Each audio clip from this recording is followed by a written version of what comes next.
اوكي اليوم راح نبدا موضوع جديد بس راح تشوفوا كيف الحياه خاصه فيما يتعلق بالثيرابي والباثوفيسيولوجي. It all leads to the same thing. This is about endometriosis. بالعربي شو endometriosis؟ هو الرحم الهاجر.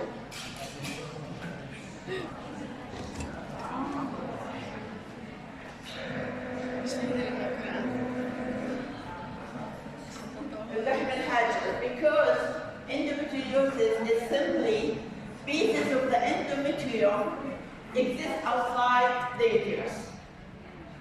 So whenever the woman has her menses, her bleeding, the pain, these endometrial tissues will react the same way as the endometrial tissue inside the uterus. So there will be pain, okay? The hallmark for endometriosis is pain and infertility. Many of these women it will be hard for them to get pregnant. There is endometriosis that's asymptomatic, and women have children and they don't even know they have endometriosis. That's how strange these things are. So this is how it is. So it will be, instead of being inside the uterus, could be outside the uterus, okay, on the bladder, on the rectum.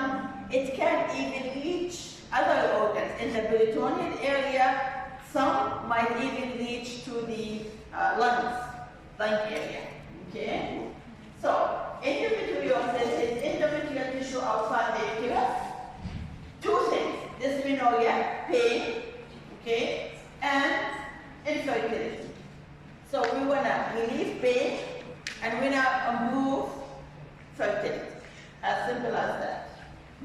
Now, it's highly prevalent worldwide, 10%. It's more prevalent for women who cannot get pregnant, for infertile women, than fertile women. Makes sense? So that's when women go for infertility, they look for PCOS, they look for endometriosis. Okay? So about 38% of women with infertility are because of endometriosis. Now, those who have a chronic pelvic pain, so it's pain in the pelvic area undefined, 60% it will be found that it's endometriosis, okay? And there are a good percentage of women undiagnosed. She doesn't have pain, she doesn't have infertility. There is no reason to check if she has endometriosis. Now, the risk factor or risk for endometriosis increases in these women. Women who had their menarche, the age at which she starts menses early. So the earlier the menarche, the more the probability. Again, this is probability, which cause and effect. Early menarche, short menstrual cycles, those who have very short, every 27 days, 25 days, and they have heavy bleeding, are usually more prone to have endometriosis. As well as taller, thinner women have more endometriosis than those who have higher body weights. We have a problem also with obese. We're not saying obesity, but those who don't have body fat and they are tall and thin have more probability of having it. Outside pelvic anatomy, like there is this Mulligan duct anomalies, cervical vaginal outlet obstruction, increase of development endometriosis, okay? Now, on the other hand, higher parity, the pregnancy that ends in delivery. Parity is a pregnancy that ends in delivering a child. Increased duration of lactation. That's why we encourage breastfeeding. It's not just good for the baby, it's good for the mother also, okay? A greater birth weight, regular exercise, more than 4 hours per week, and breastfeeding decreases the risk of endometriosis. So as we have probability for increased risk, we have a probability for decreased risk. What is the pathophysiology? There are different theories. The first one is the most studied or probable one, called retrograde menstruation or Samson's theory. That says that, how menstrual blood should come out, right, from the vagina. Now, some of this blood can go back, and you know, fallopian tubes are open, right? It's not like it's a tube connecting the ovary to the uterus, a closed system. It's not a closed system, it's an open system, okay? So some of the blood might come back and then reach areas. And that's why we find it in the peritoneum, around the bladder, the rectum, whatever, the large intestine, and كلها موجودين in the same area, okay? But the thing is, many women, most of us, 90% of women, we have little grade menstruation, yet we don't develop endometriosis, okay? There is another theory called colonic metaplasia, or Maya theory, that the endometrial tissue and the peritoneal tissue empirically come from the same precursor. So they are similar.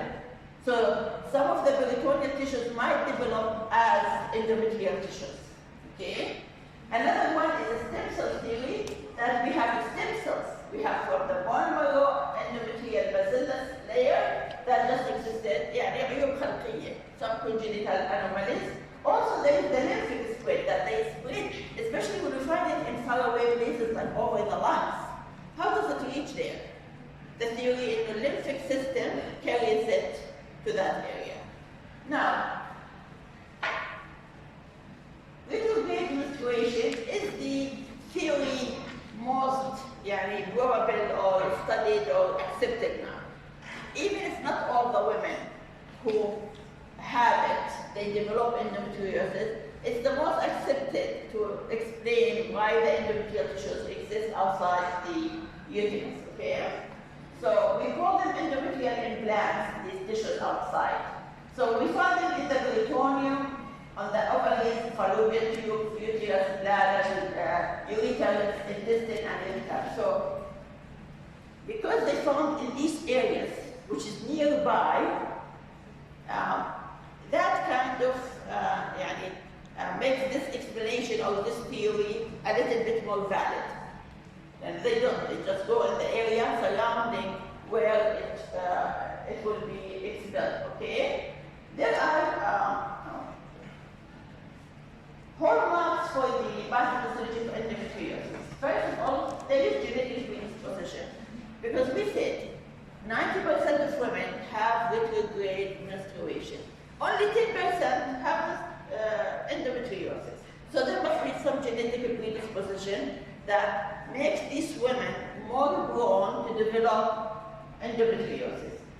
This endometrial tissue depends on estrogen.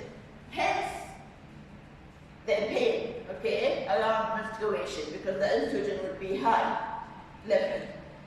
Also, they are resistant to progesterone, which could have decreased it, okay? And it is inflammation. There is inflammation there, okay? So, this, I just got it. In the physiological, the blood comes out, tissues, not just blood, it's individual tissue, remember? Some of it might go out. As I said, fallopian tube is open. It's an open end. It's not a closed system. But when it comes out, it is cleared by apoptosis in the peritoneum. Fine, okay? We are solved. So some of the tissues, endometrial tissue will come out to the peritoneum, but they will be cleared. They'll be cleared by immune cells, and these immune cells will cause apoptosis for these, and there will be no problem. In the pathophysiological explanation of endometriosis, these women, unfortunately, the same thing, endometrial tissues outside, but they don't get cleared, okay? There is neurogenesis, there is inflammation, there is angiogenesis and vascular genesis. So they start producing a vascular system. Angiogenesis the same as blood tissues being reduced there, etc. And so they develop, they don't get cleared out. Okay? And hence we end up with endometriosis. This is explained retrograde menstruation as a cause for endometriosis among certain women, not every woman. So even if I have retrograde menstruation, it has been cleared, it's removed. But so those women who have it, it will not be cleared or removed. The major symptoms are two hormone, pain, and we call the pain dysmenorrhea, and infertility. And that's the reason why the patient will go seek medical help. That's why there are asymptomatic 10% of women will have endometriosis. It will not cause pain, and she will not be infertile, so she will never seek medical help. And, she will live and be fine. Other symptoms might be like dyspareunia, which is painful sexual interaction, menorrhagia, it's very prevalent, people feel more bleeding during menstruation, chronic pelvic disease, pain, stimuli in the pelvic area, bowel and bladder disturbances, constipation, diarrhea, it's not regular, okay? And in some patients, they might have asymptomatic, as we say. They might not even feel it. Now, they might get dysmenorrhea, infertility, pelvic pain, dyspareunia, menorrhagia, ovulation pain, chronic fatigue, other symptoms. Now, the chronic pelvic pain, just like with dysmenorrhea, could be mild, moderate, or severe. Okay? It can lead to decreasing quality of life, of course. It might be asymptomatic. Now, signs, when the doctor wants to, feel it, they will feel, for example, pelvic tenderness. The area is tender, so when he pushes around the pelvic area, she feels pain. pushes يعني شيء بسيط زي لما الواحد يروح بيفحص بطنه, right? عادة الدكتور بيحط. If I don't have any problem, I will not feel pain. But if I do, there will be pain. Enlarged ovaries will be big, pelvic masses or nodules. There will be uterosacral ligaments, fixed retroverted uterus, sometimes in the uterus where these signs not necessarily exist in Kulin. Not all people who have endometriosis will have these signs and symptoms. That's why we're going to see definitive diagnosis only happens by laparoscopy. The doctor has to go inside, okay, and see the lesions, okay? Yet there might be empirical treatment, but had they put exactly, absolutely with assurance إنه في عندها, you have to do laparoscopy. لازم ينشاف بالعين, okay? Usually the lesions under the microscope or under the laparoscopy look like what they call coffee ground. زي حثل القهوة, chocolate, the color, okay? وشكلها حتى زي الحثل, coffee brown in color and in texture. Now, as we said, definitive diagnosis only happened by surgical visualization. The patient, the doctor has to see it, okay, laparoscopy. Either there is an opening through the GI and the abdominal area or through the vagina, okay, to see it. Usually what they do, when they do laparoscopy and they see it, while they are in it, they also remove it. So see diagnosis and treatment. They can do ultrasound, magnetic resonance MRI, CT scans, etc. to see lesions elsewhere, farther away. There is a staging for endometriosis, but really clinically it's not that valid, so we're going to skip it. We don't care for it. Okay? Now, even clinically by doctors, they don't really follow it. Okay, this is staging. No, it does not make it like usually when we do staging, actually the treatment depends on the stage, right? In this case, it's not going to depend on the stage, so it is clinically irrelevant. It is, theoretically and research-wise might be relevant. So the pain happens because of these tissues outside, okay? And they can sensitize the pain pathway, just like any other injury. just like the علمنا بالCMS, if I injure myself, mechanical, thermal, or chemical, it carries through the primary afferent, the spinal cord, upper levels in the brain. Here, what is the injury? That's why we call it a neurogenic inflammation. It is inflammation, but it's not caused by an organism. It's not caused by, for example, anything that comes from outside. بهاي الحالة this inflammation, it happens exactly the same thing when we talk about migraine headache, we say neurogenic inflammation, okay? Because it's inflammation without knowing the exact stimuli that causes inflammation. So the endometrial lesions, they will be reducing because some of the cells will die, and the death of these cells will reduce interleukin alpha, interleukin or interferons, and all these are mediators of inflammation and pain. Okay, so they will activate the innate immune system, peripheral nervous system, and of course central nervous system, and hence the pain. Now, usually it is a chronic relapsing. Every period and sometimes continuously pelvic pain, but it increases around the menstruation time. So we should have individual plans. Not all are the same, okay? There is differences among patients.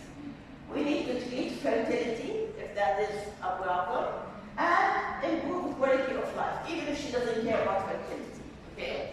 She's still young, she's not married. We have to improve because definitely the pain that is accompanied endometriosis will affect. Usually women will miss 1 or 2 days a month from work, from social life, and that is not acceptable.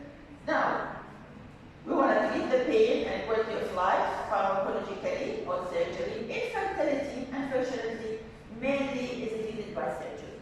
And surgery means removal of these tissues. Unfortunately, we remove the tissues. She gets pregnant. Pregnancy definitely helps. Pregnancy will solve the problem. ليش؟ ما فيش menstruation, فيش ovulation. Okay? These tissues only are stimulated, are acting when there is menstruation. Pregnancy, we don't have this problem, right? But after, there is no guarantee. Even after she gives birth, these tissues can come back, unfortunately. دكتورة طيب حتى اليوم women اللي not married كمان نقدر نعملها surgery through the abdomen, yes. Yeah.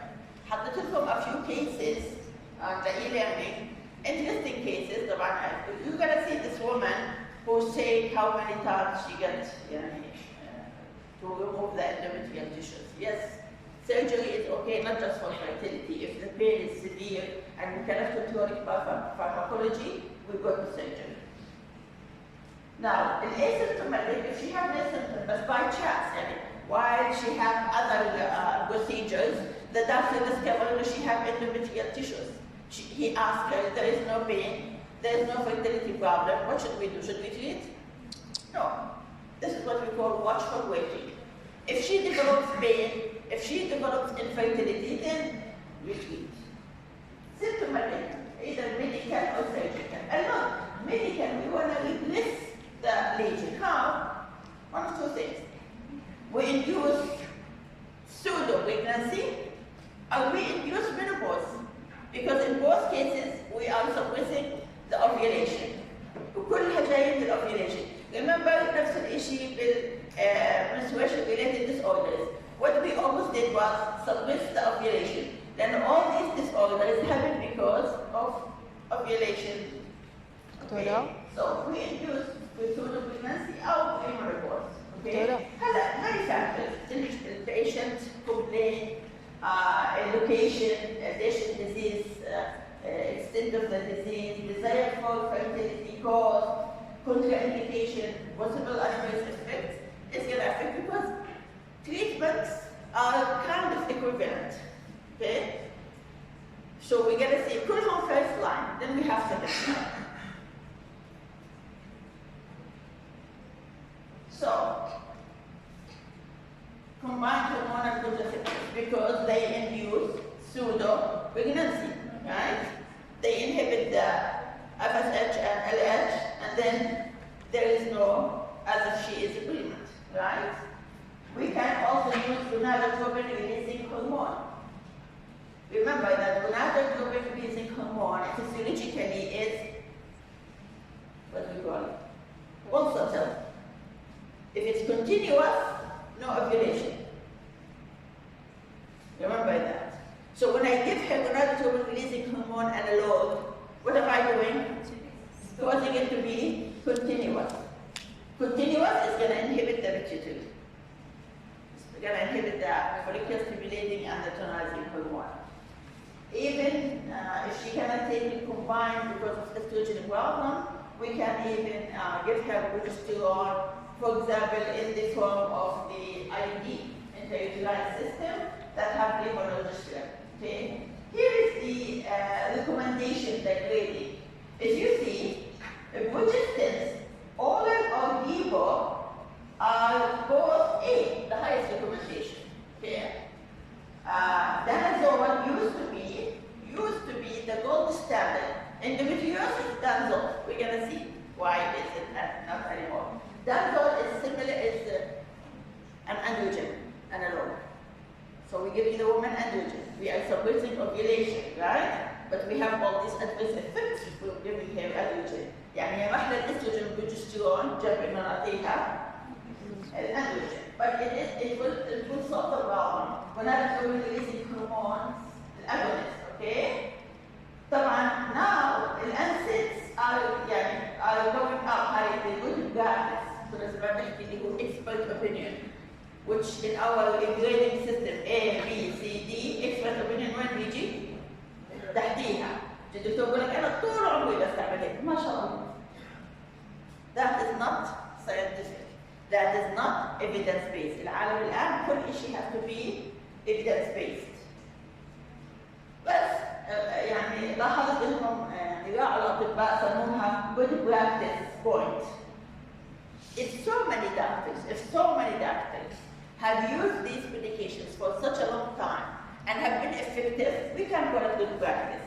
Not because one doctor decided and said, I have been using it. Have you tried something different? Maybe it's even better.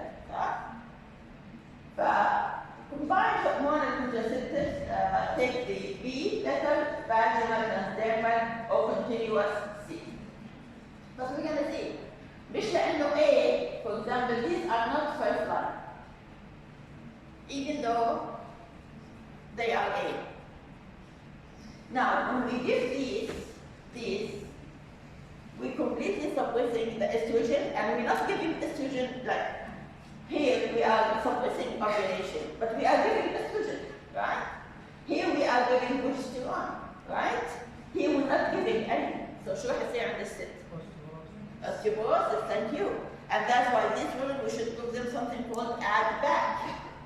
We give them some progesterone, some estrogen, to counter the effect on the bones.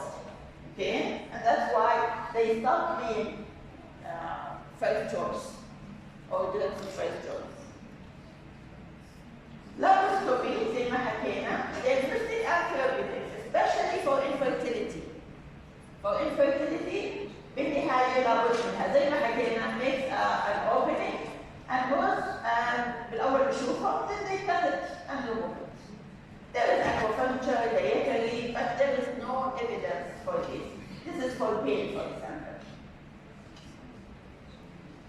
Now, pharmacological and combined progestins, سواء oral, transdermal, vaginal, these are first-line therapy, okay, and can be used empirically. Even if the woman said, oh, خايفة من laparoscopy, but all the signs and symptoms tell that maybe she does have endometriosis, he can use them. They're not going to do harm, right? And if they solve the problem, we might continue.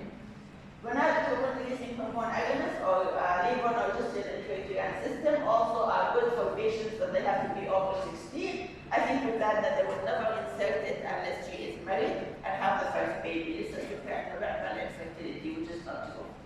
Now, we had a bone density will be effective, so we should give add back therapy. Progestin with or without estrogen. Now remember, estrogen feeds these endometrial tissues. Okay? They are estrogen dependent. But sometimes, young patient, we give her estrogen. Despite that, denazole, which is androgen, and we have aromatase inhibitors. Okay?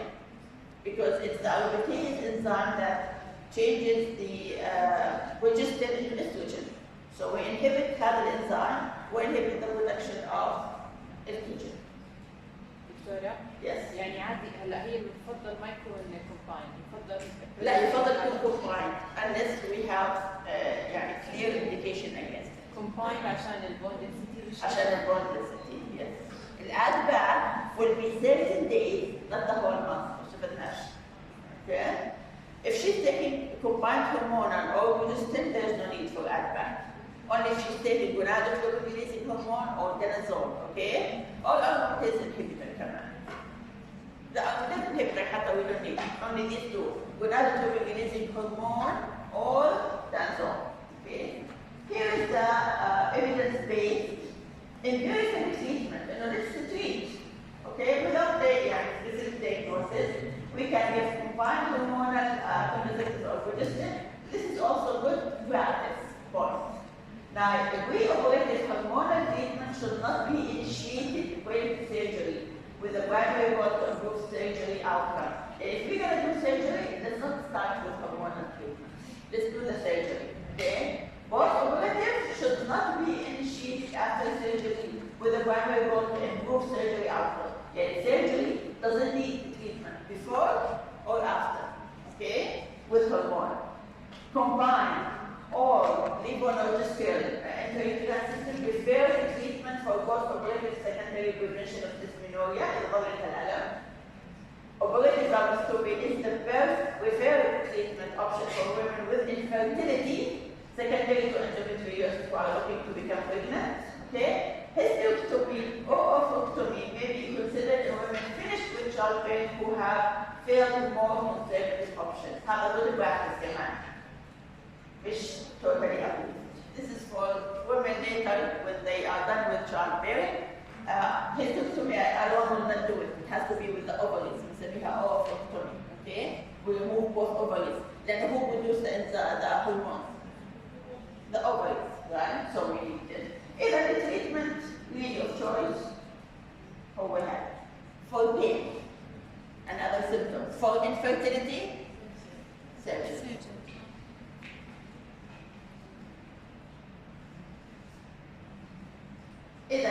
Now they consider NSAID as a first-line therapy to treat dysmenorrhea. If the woman is not taking fertility treatment, maybe she's not married, maybe she's married, she doesn't want children yet, all she cares about improving her pain symptoms. So what do we give her? NSAIDs. So NSAIDs are approved. طبعا ibuprofen, naproxen, diclofenac, all these are okay. The dose is the same doses we know for pain. Ibuprofen 200 to 800 orally, 3 times daily, not to exceed 2400 a day. So that's the issue. Naproxen 200, 220 twice daily, not to exceed 500 per day to 550. Diclofenac 50 already, 1 time daily, you could go to 100 also if the pain is severe. So of course, the adverse effects in America, and what should we monitor? If she's taking this medication, we know what we monitor for non-steroidal anti-inflammatory. Now, combined, okay, variants. She takes tablets daily, okay, and the same adverse effects as we know, okay, the same monitoring. We can give, if she cannot take the estrogen, we can give progesterone, we can give etonogestrel, mycin, estradiol, vaginal ring also, that will be fine. Nogestimate is in estradiol, transdermal, and oral. Transdermal and ring is fine. The progesterone only if there is completely, she cannot take, she has, a VTA, for example, right? She has coagulatory disorder that will increase with estrogen. لازم نعطي progesterone لوحده، فبنعطي نوجستيرون في oral بتكتب oral or sub-Q or intramuscular like بنعرفه النيبو والفيرا اللي بتعرفوه أو the easiest maybe one is the intraocular device اللي عليه levodopa. هلا gonadotropin releasing hormone عندنا agonist عندنا بروزولين اوكي بنعطى 3 to 6 ملغ monthly sub-Q اوكي هلا هذا we should look for acne, depression, hot flashes, mood swings. These will produce combined hormonal contraceptives and progestins and the iodine will produce what? Pseudo pregnancy. These will produce what?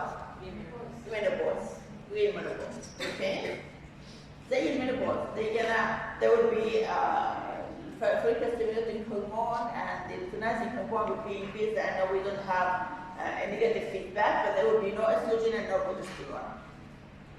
فعندنا الجوزلين زي ما حكيت في 6 ملغ monthly. في هذه الحالة لازم نستخدم Albac. I know you cannot see it, but Albac therapy. Leucolide is another gonadotropin-releasing hormone agonist. من الجيبو 3.7 ملغ intramuscular monthly أو 11 IM every 3 months. Okay, نفس الشيء. Acne, depression, hot flashes, mood swings, peripheral edema, vaginitis, bone marrow, density loss. Same thing. Albac. Naturally, نفس الشيء 400 ملغ intranasally. Daily, 1 spray in each nostril, AM, 1 spray in the PM. Okay? And that's still side effects, acne, hot flashes, etc. Cryotropolene is the same, the intramuscular monthly. So you see, these will induce what is similar to menopause. We can also use gonadotropin-releasing hormone antagonists. It's funny, but it's understandable. Agonist, because it gives us continuous level of gonadotropin hormone, and إحنا حتصير إن normal menstrual cycle لازم تكون pulsatile, in pulses. But I can give inhibitors to inhibit it, and it will produce the same effect. Or I can give analog or agonist to make it continuous. So I can give antagonist. Illegalics is such a drug. We have seen it orally once daily or 200 twice a day.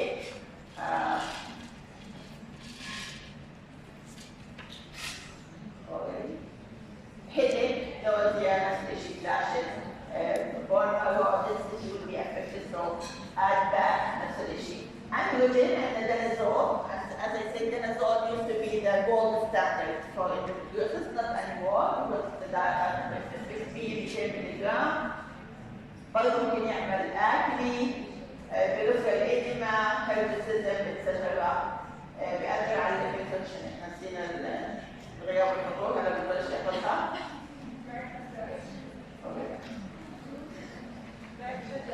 نعم. I don't know if they fix it.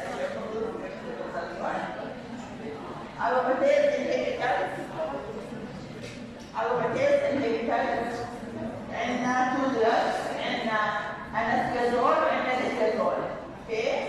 And these will inhibit aromatase enzyme, وبالتالي we will not have conversion into estrogen. Estrogen بيغذي هاي الامبلانت, الانdometrial implant. Okay. What is the first choice? Compound. طبعا